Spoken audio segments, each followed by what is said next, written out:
Arlon!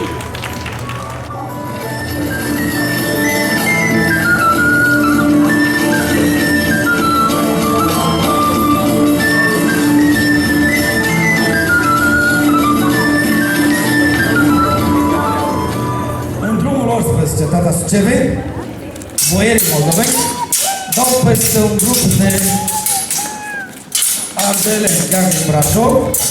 Există o confruntare.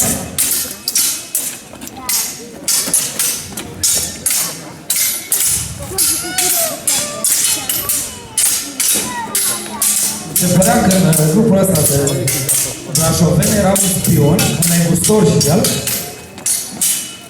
care deținea informații prețioase, care trebuia să ajungă la urechile sultanului Soliman Magnific. Însă,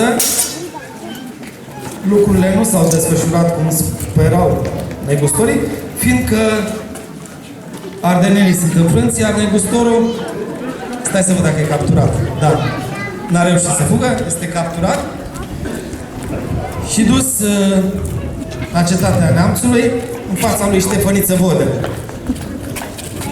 Aflând despre ticăloșia lui, Ștefăniță Vodă ia hotărârea să-l pedepsească. Și cum să-l pedepsească?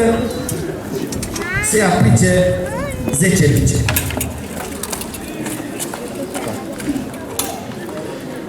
Pregătit. Iar călăul îi va aplica 10 lovituri de bici. La îmbărbătate. Copiii, vă rog să chideți ochii.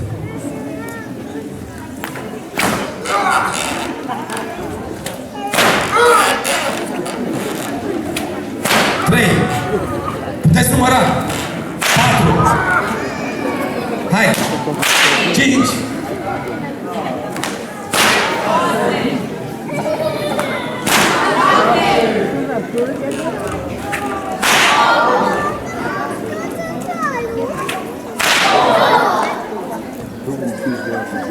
Și?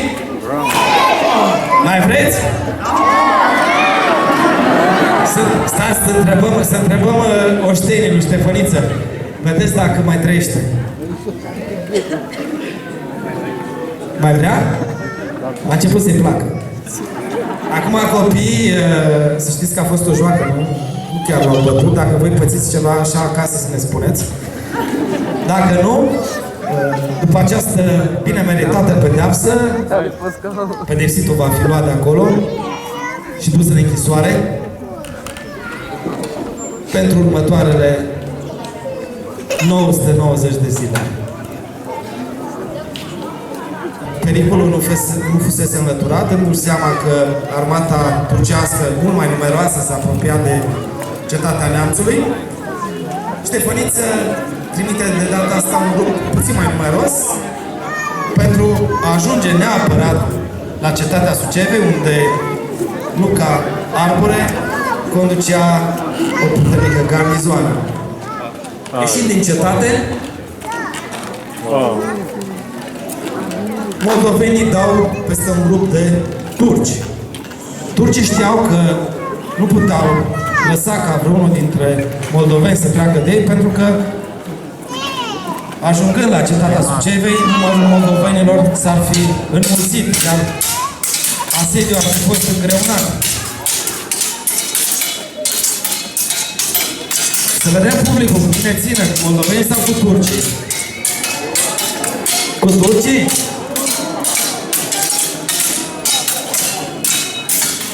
Să aplaude cine ține cu turcii. Să aplaude cine ține cu moldovenii.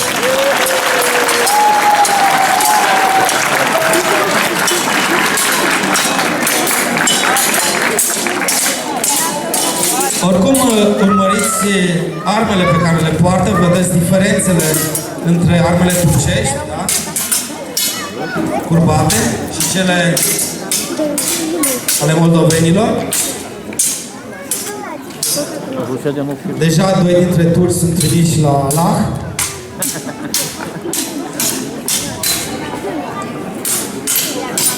Însă unul dintre moldoveni reușește să scape, ajungând, bineînțeles, la cetatea Suceviei. Allah, cu inima lui largă, îi ajută pe turci să-și revină așa, sufletește.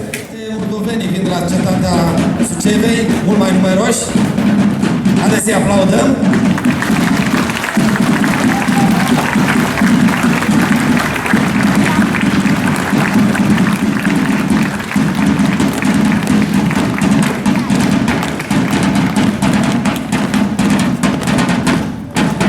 Care l-au turnat chiar în zona aici pentru a ataca cetatea. Mâinile la urechi. Nici o reacție la moldoveni. Nu știu, le este frică? Frică de... Se pare că nu. Ștefăniță nu acceptă capitularea cetății Neamțului și își trimite oștenii pentru a executa un atac asupra celor care au cetatea.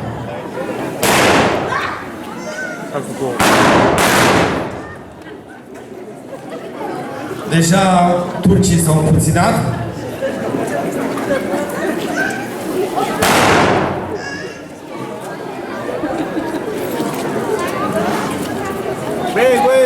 Bun țintași.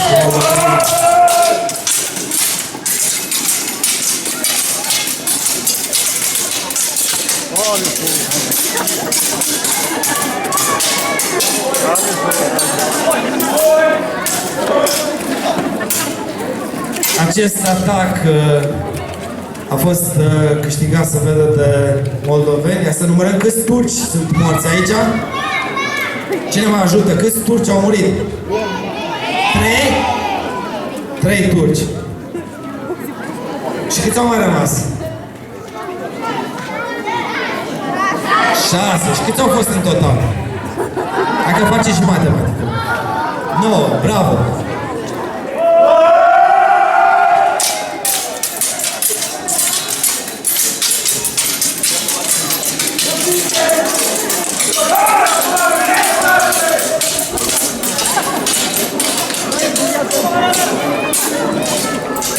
Iată că în aplauzele publicului, în 1521,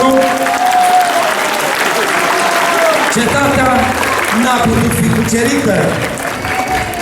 Moldovenii au apărat cetatea Neamțului. De ce am spus ce ne de ultimul asediu?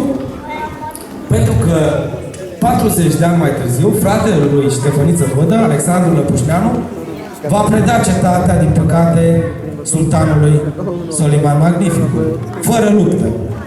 Însă, vor trebui să mai treacă peste 120 de ani până când cetatea va mai fi asediată încă o dată. Asta se va întâmpla cu acel episod în care a fost implicat regele Poloniei, Ioan Sobieski. Haideți să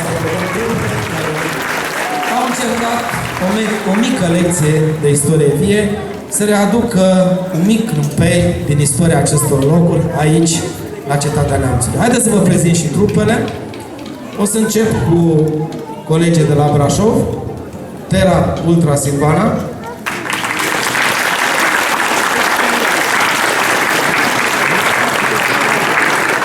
Colegii de la Iași, Vulturul Signis. Avem din trupa de la Albania, dar sunt de aici, din zonă, sau și pe ei, ați văzut că au ajutat la bicirea nemernicului de negustor de foc pas în față și merită și el aplauze. Copii, vedeți, n-a pățit nimic, da? Să uităm gazdele, străjerii cetății Neamțu.